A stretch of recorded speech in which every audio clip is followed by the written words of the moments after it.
Viewers, welcome back to my channel. അപ്പോൾ ഇന്നൊരു ചെറിയ വ്ളോഗായിട്ടാണ് ഞാൻ വന്നിട്ടുള്ളത്. ഉച്ച തുടങ്ങിയിട്ട് വൈകുന്നേരം വരയ്ക്കുള്ള കുറച്ച് വിശേഷങ്ങളാണ് ഞാൻ നിങ്ങളായിട്ട് ഷെയർ ചെയ്യുന്നത്. അപ്പോൾ എല്ലാവരും വീഡിയോ കണ്ടു നോക്കുക. അപ്പോൾ ഇന്നത്തേതെന്ന് പറയുന്നത് ഒരു മഴയുള്ള ദിവസമാണ്. അപ്പോൾ ഇപ്പോൾ കുറച്ച് മഴ തോർന്നു വന്നിട്ടുണ്ട്. അപ്പോൾ ഭക്ഷണമൊക്കെ കഴിച്ചതിന് ശേഷം നാളത്തേക്കായിട്ട് ദോശയ്ക്ക് മാവരയ്ക്കാൻ വേണ്ടിയിട്ട് കുറച്ച് അരി ഉഴുന്നൊക്കെ വെള്ളത്തിലിടാണ്. അപ്പോൾ അതിനായിട്ട് കുറച്ച് പച്ചരി അതുപോലെ തന്നെ കുറച്ച് ഉഴുന്നും എടുത്തിട്ട് വെള്ളത്തിലിട്ട് കുതിർത്താൻ വെക്കുകയാണ്. അപ്പോൾ രാത്രി കിടക്കുന്നതിന് മുന്നേ അരച്ച് വെച്ച് കഴിഞ്ഞാൽ നാളത്തേക്ക് രാവിലത്തെ ബ്രേക്ക്ഫാസ്റ്റിന് എടുക്കാൻ വേണ്ടിയിട്ട്. അപ്പോൾ കുറച്ച് ഉഴുന്നും ഇട്ടിട്ടുണ്ട്. ഇനി നമുക്ക് നന്നായിട്ടത് കഴുകിയിട്ട് കുതിർത്താനായിട്ട് വെക്കാം.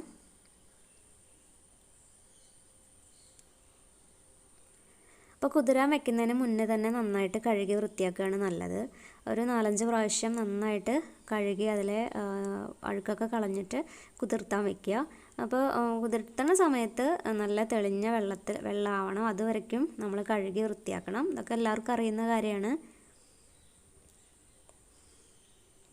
അപ്പോൾ ഇതിൻ്റെ കൂടെ ഞാൻ കുറച്ച് ഉഴുന്ന് വേറെ ഇട്ടിട്ടുണ്ടായിരുന്നു കേട്ടോ, അത് ഞാൻ കാണിച്ചിട്ടില്ല. ഇനി 4 മണിക്ക് ചായക്കടിയായിട്ട് അട ചുടാനാണ് വിചാരിച്ചത്. അപ്പോൾ കുറച്ച് ഇല മുറിച്ച് കൊണ്ട് നന്നായി കഴുകി വൃത്തിയാക്കി വെക്കുകയാണ്. ഇത് നമ്മുടെ ഒരു മണി പ്ലാന്റിൻ്റെ വേറൊരു വെറൈറ്റിയാണ്. പോത്തോസ് എൻജോയ് എന്നാണ് ഇതിൻ്റെ പേര്. അപ്പോൾ ഇത് വീട്ടിലുള്ളത് തന്നെയാണ്, നമുക്ക് ഹാങ് ചെയ്തിടാനൊക്കെ പറ്റണ ഒരു ടൈപ്പ് മണി പ്ലാന്റ് ആണ്. അപ്പോൾ ഞാനതിൽ വേര് പിടിക്കാൻ വേണ്ടിയിട്ട് കുറച്ച് കട്ട് ചെയ്തിട്ട് വെള്ളത്തിലിട്ട് വെച്ചേക്കാണ്. അപ്പോൾ ഇത് പ്ലാന്റ് ചെയ്യുന്ന വീഡിയോ ഒക്കെ ഞാൻ പിന്നെ ഇടാം കേട്ടോ.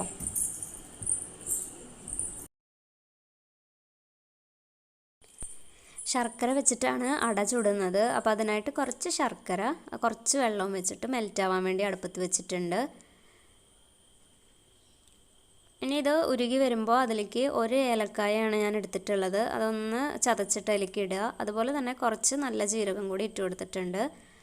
എന്നിട്ട് നന്നായിട്ടൊന്ന് ഇളക്കി കൊടുക്കുക. ശർക്കര മുഴുവൻ അലിഞ്ഞിട്ടില്ല, കുറച്ചും കൂടി അലിയാനുണ്ട്. ഇനി അതിലേക്ക് കുറച്ച് നാളികേരം ചിരകിയതും കൂടി ഇട്ട് കൊടുക്കുകയാണ്. അപ്പോൾ നാളികേരത്തിൻ്റെ ഒക്കെ നമുക്ക് ഇഷ്ടത്തിനനുസരിച്ചിട്ട് ചേർക്കാം. അതുപോലെ ശർക്കരയ്ക്കും പ്രത്യേകിച്ച് അളവൊന്നുമില്ല, നമുക്ക് ഇഷ്ടത്തിനനുസരിച്ച് തന്നെ ചേർത്ത് കൊടുക്കാം. എന്നിട്ട് ഇത് നന്നായിട്ട് ഇളക്കിയിട്ട് ഒന്ന് യോജിപ്പിച്ചെടുക്കുക. ഈ സമയത്ത് ഫ്ലെയിം കുറച്ചിടുക അല്ലെങ്കിൽ ഓഫ് ചെയ്യുകയൊക്കെ ചെയ്യാം കേട്ടോ. അതിലിപ്പോൾ വെള്ളത്തിൻ്റെ അളവ് കൂടുതലില്ലാത്ത കാരണം നമുക്ക് ഇപ്പോൾ തന്നെ ഓഫ് ചെയ്തിടാം. അതല്ല ശർക്കരപ്പാനി കൂടുതലാണെങ്കിൽ ഒന്ന് വറ്റിക്കാൻ വേണ്ടിയിട്ട് കുറച്ച് നേരം കൂടെ കത്തിക്കുകയും ചെയ്യാം.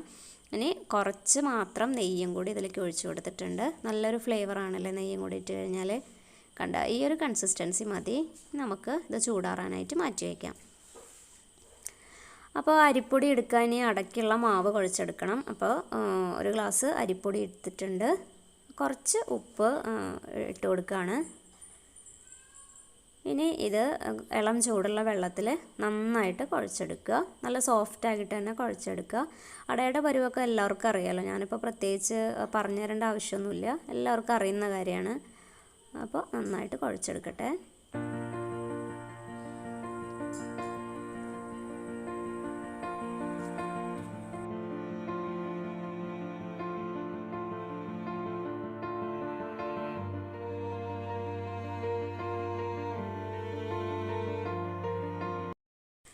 നന്നായിട്ട് കുഴച്ചെടുത്തിട്ടുണ്ട്. നല്ല സോഫ്റ്റായ മാവാണ്. ഇനി നമുക്കിത് മാറ്റി വയ്ക്കാം. ഇനി കുറച്ച് എടുത്തിട്ട് ഓരോ ഇലയിലേക്ക് വെച്ചിട്ട് പരത്താണ് ചെയ്യാനുള്ളത്. അപ്പോൾ അതിൽ മുന്നേ ഈ കൗണ്ടർ ടോപ്പിലുള്ള പൊടിയും വെള്ളമൊക്കെ ഒന്ന് തുടച്ചതിന് ശേഷം നമ്മുടെ ഓരോ ഇല എടുത്തിട്ട് നമുക്ക് മാവ് പരത്തിയെടുക്കാം. അട പരത്തുമ്പോൾ എപ്പോഴും നല്ല നൈസായിട്ട് തന്നെ പരത്തണം, എന്നാലാണ് നല്ല ടേസ്റ്റ് ഉണ്ടാവുള്ളൂ കഴിക്കാൻ. പിന്നെ ആവിയിൽ ചുട്ടെടുക്കുന്ന അടയുണ്ട്, അല്ലാതെ കല്ലിൽ വെച്ചിട്ട് ചുടുന്ന 2 ടൈപ്പിൽ ഉണ്ടാക്കാമല്ലേ. അപ്പോൾ ഞാനെപ്പോഴും കല്ലിൽ വെച്ച് ചുട്ടിട്ടുള്ളതാണ് ഉണ്ടാക്കുക. അപ്പോൾ നന്നായി നൈസായിട്ട് പരത്തിയിട്ട് നമ്മൾ നേരത്തെ തയ്യാറാക്കി വെച്ചിട്ടുള്ള മിക്സ് ഉണ്ടല്ലോ, നാളികേര ശർക്കര നെയ്യിൻ്റെയൊക്കെ, അപ്പോൾ അത് കുറച്ചിട്ട് നന്നായിട്ട് പരത്തി കൊടുക്കുക. സൈഡൊക്കെ ഒന്ന് ഒട്ടിച്ചു കൊടുക്കുക. അങ്ങനെ ബാക്കിയുള്ള അടയും കൂടി നമുക്ക് പരത്തിയെടുക്കാം. നല്ലോണം നൈസാക്കിയിട്ട് പരത്താൻ വേണ്ടി ശ്രദ്ധിക്കണം. കട്ടി കൂടി കഴിഞ്ഞാൽ കഴിക്കാൻ വലിയ ടേസ്റ്റ് ഉണ്ടാവില്ല.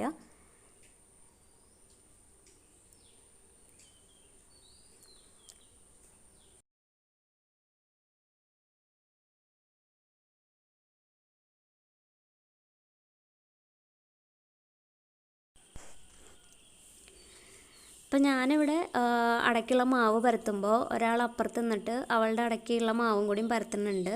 അപ്പോൾ എന്നെ സഹായിക്കാമെന്ന് പറഞ്ഞിട്ടാണ് കയറിയിരുന്നിട്ട് ഇതൊക്കെ ചെയ്യണത്.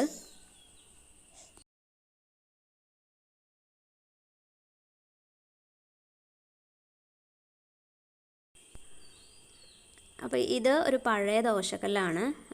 ഇത് ഞാൻ അട ചുടാൻ വേണ്ടി മാത്രമായിട്ട് മാറ്റി വെച്ചിട്ടുള്ളതാണ്. പഴയത് കേട് വന്നതാണ്. അപ്പോൾ ഈ ശർക്കരയൊക്കെ വെച്ചിട്ട് അട ചുട്ട് കഴിഞ്ഞാൽ അതിൽ ശർക്കര നീരൊക്കെ ഉരുകി ഇതിലൊക്കെ ഒട്ടിപ്പിടിച്ച് ആകെ വൃത്തികേടായി പോവും. അപ്പോൾ അതുകൊണ്ട് ഈ അടയ്ക്ക് വേണ്ടി മാത്രമായിട്ട് ഞാൻ മാറ്റി വെച്ചേക്കുന്നതാണ്. അപ്പോൾ ഇങ്ങനെ ഇതിൽ അട ചുട്ടെടുക്കാം.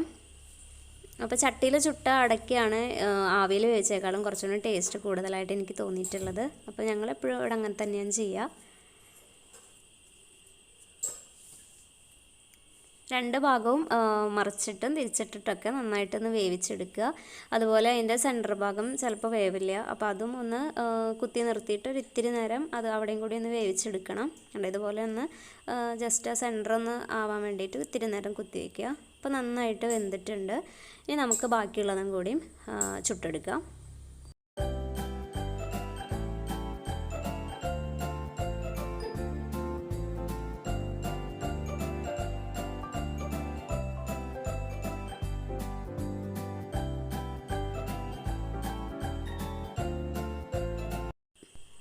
അട ചുടുന്നതിൻ്റെ ഇടയ്ക്ക് ഞാൻ ചായക്ക് വെള്ളം വെച്ചിട്ടുണ്ടായിരുന്നു. അപ്പോൾ വെള്ളമൊക്കെ തിളച്ച് വന്നിട്ടുണ്ട്.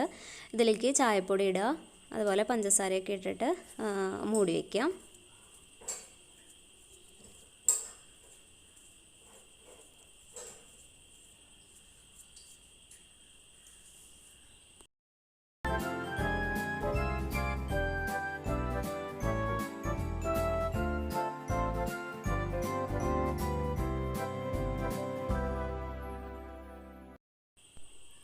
അപ്പോൾ അട ചുടുന്ന പരിപാടിയൊക്കെ മുഴുവൻ കഴിഞ്ഞിട്ടുണ്ട്.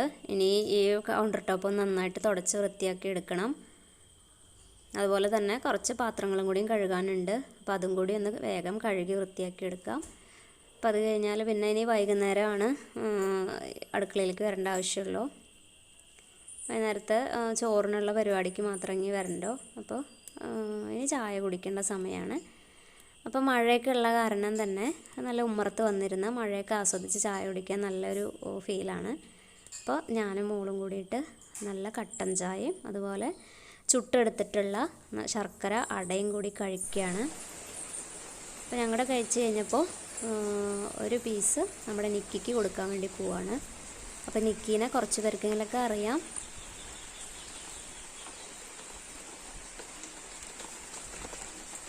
നിക്കി നിക്കി അപ്പോൾ അവളുടെ പങ്ക് കൊടുക്കുകയാണ്.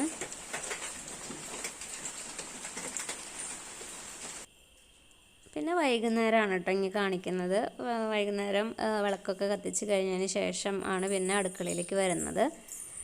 ഇനി ഡിന്നറിനുള്ള പരിപാടികൾ നോക്കണം.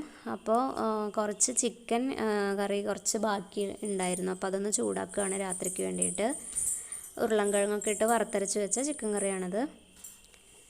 അപ്പോൾ അതൊന്ന് ചൂടാക്കി വയ്ക്കാം. അതുപോലെ ചോറ് തിളപ്പിക്കാനായിട്ട് കുറച്ച് വെള്ളം വെച്ചിട്ടുണ്ട്.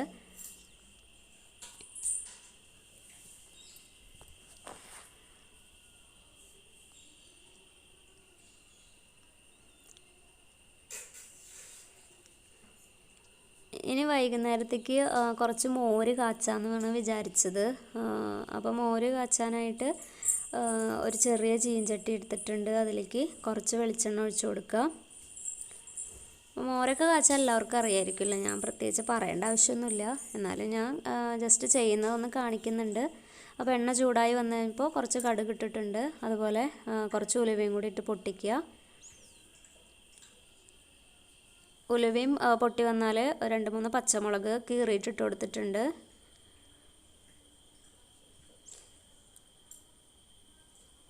പിന്നെ കുറച്ച് മഞ്ഞൾപ്പൊടി, അതുപോലെ തന്നെ കുറച്ച് മുളകും പൊടി ഇട്ട് കൊടുക്കുക. നന്നായിട്ടൊന്ന് ഇളക്കുക. പൊടികളൊന്നും കരിയരുത്. പെട്ടെന്ന് തന്നെ ഇളക്കിയിട്ട് പെട്ടെന്ന് തന്നെ മോര് ഒഴിച്ച് കൊടുക്കുക.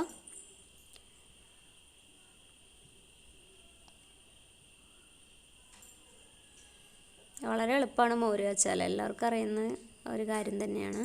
അപ്പോൾ കറികളൊന്നും അധികം ഇല്ലെങ്കിൽ നമുക്ക് പെട്ടെന്ന് ചെയ്യാൻ പറ്റുന്ന ഒരു കറി എന്ന് വേണമെങ്കിൽ പറയാം അല്ലേ.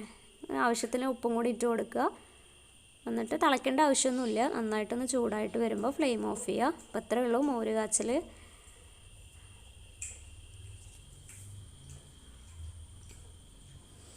അപ്പോൾ വെള്ളം ചൂടായിട്ടുണ്ട്, ചോറൊക്കെ ഇട്ട് കൊടുക്കുകയാണ്.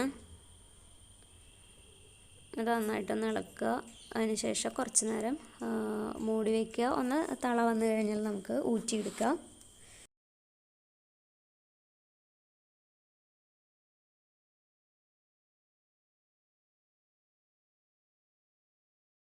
അപ്പോൾ അതും കൂടെ കഴിഞ്ഞാൽ വൈകുന്നേരത്തേക്കുള്ള പണികൾ കഴിഞ്ഞു.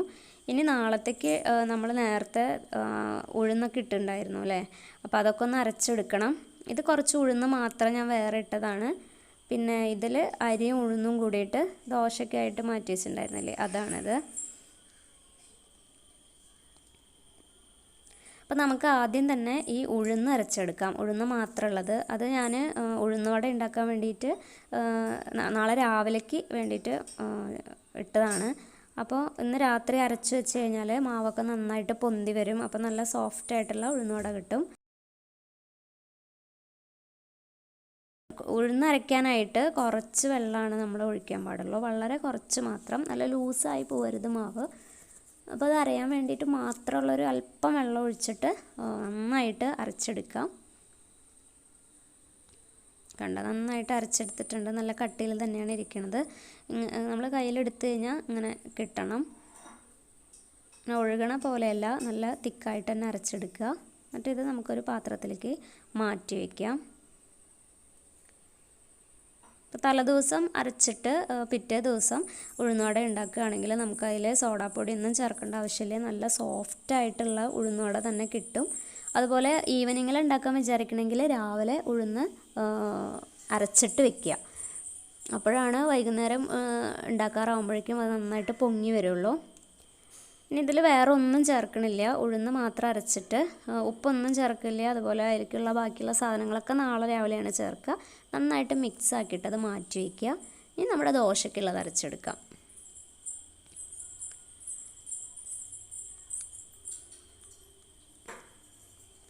പകുതി എടുത്തിട്ടുണ്ട്, അതിലേക്ക് കുറച്ച് വെള്ളം ഒഴിച്ചിട്ട് നന്നായിട്ട് അരച്ചെടുക്കുക.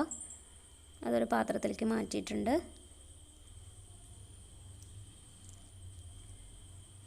ഇനി ബാക്കിയുള്ള അരി ഉഴുന്നും കൂടി ഇട്ട് കൊടുക്കുക. ഇനി ഇതിലേക്ക് കുറച്ച് ചോറ് ഇട്ട് കൊടുക്കുക. അതുപോലെ തന്നെ ഒരു നുള്ളു സോഡാപ്പൊടിയും കൂടി ഇട്ടിട്ട് ആവശ്യത്തിനുള്ള വെള്ളം കൂടി ചേർത്തിട്ട് നന്നായിട്ട് അരച്ചെടുക്കുക. അതിന് മുന്നേ ഞാൻ ഇതിലേക്ക് റാഗിയുടെ പൊടിയും കൂടി ചേർക്കുന്നുണ്ട് കേട്ടോ. ഇവിടെ റാഗി ദോശയാണ് ഉണ്ടാക്കൽ. അപ്പോൾ റാഗി മേടിച്ച് പൊടിപ്പിച്ച് വെച്ചിട്ടുള്ളതാണ്. അപ്പോൾ അതിൽ നിന്നൊരു 2 ടേബിൾ സ്പൂണ് റാഗിപ്പൊടിയും കൂടി ഇടുക. എന്നിട്ടാണ് അരച്ചെടുക്കുന്നത്.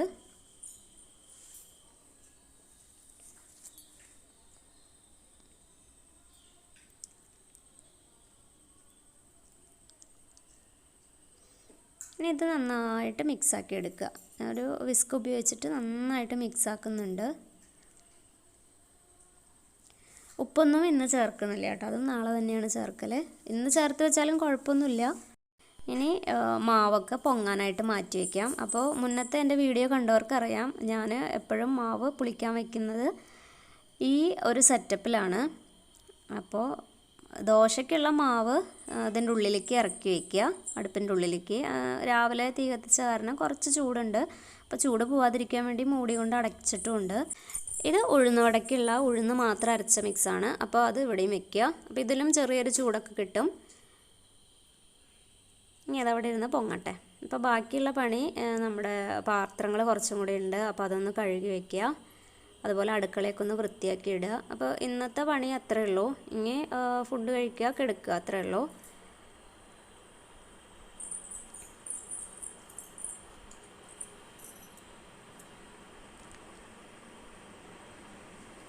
കൗണ്ടർ ടോപ്പൊക്കെ നന്നായിട്ടൊന്ന് തുടച്ച് വൃത്തിയാക്കി ഇടുക. അടുക്കള എപ്പോഴും രാത്രിയിൽ തന്നെ വൃത്തിയാക്കുക മാക്സിമം ശ്രമിക്കുക. ഇതൊക്കെയാണ് ഇന്നത്തെ എൻ്റെ വിശേഷങ്ങൾ. ബാക്കിയുള്ള വിശേഷങ്ങളായിട്ട് വേറൊരു വീഡിയോയിൽ വരാം. അതുവരേക്കും bye friends, thanks for watching.